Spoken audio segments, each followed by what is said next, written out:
নমস্কার বন্ধুরা, আপনারা সবাই কেমন আছেন? আমি ভালো আছি। আশা করি আপনারাও সবাই ভালো আছেন।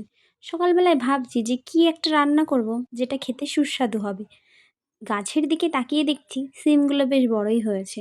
তা ভাবছি কটা সিম তুলে নিই। তাই কটা গাছ থেকে সিম তুলে নিলাম।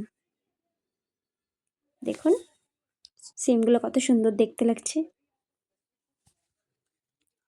আর দেখছি লঙ্কা গাছে কি সুন্দর লঙ্কা হয়েছে, বেশ বড় বড় হয়েছে লঙ্কাগুলো। তাই কটা লঙ্কাও তুলে নিলাম। চলুন এবার আমরা সিমের একটা রেসিপি বানাই।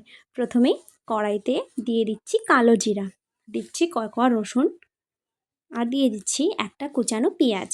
দিয়ে একটু ভালো করে নেড়ে চেড়ে নেব। তার মধ্যে দিয়ে দিচ্ছি গাছ থেকে তুলে আনা লঙ্কাগুলো, দিয়ে আরও কিছুক্ষণ নেড়ে চেড়ে নেব। নেড়ে চেড়ে নিয়ে কুচানো সিমগুলো ওর মধ্যে দিয়ে দেব।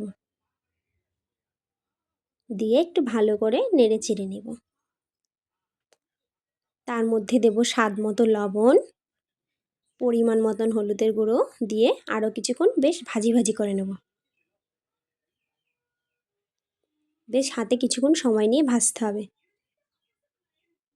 আমরা করছি সিম বাটা, এটা নতুন পদ্ধতিতে।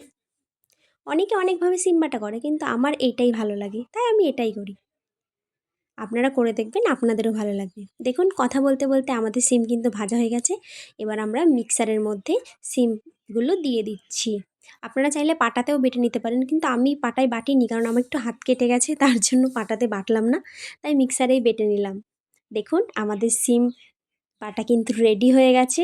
আপনারা গরম গরম ভাতের সঙ্গে খেয়ে দেখতে পারেন, খুব সুস্বাদু লাগবে।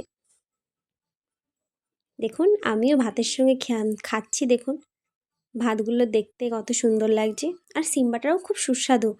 আপনারা বানিয়ে খেয়ে দেখবেন, দেখবেন খুব ভালো লাগে। ধন্যবাদ।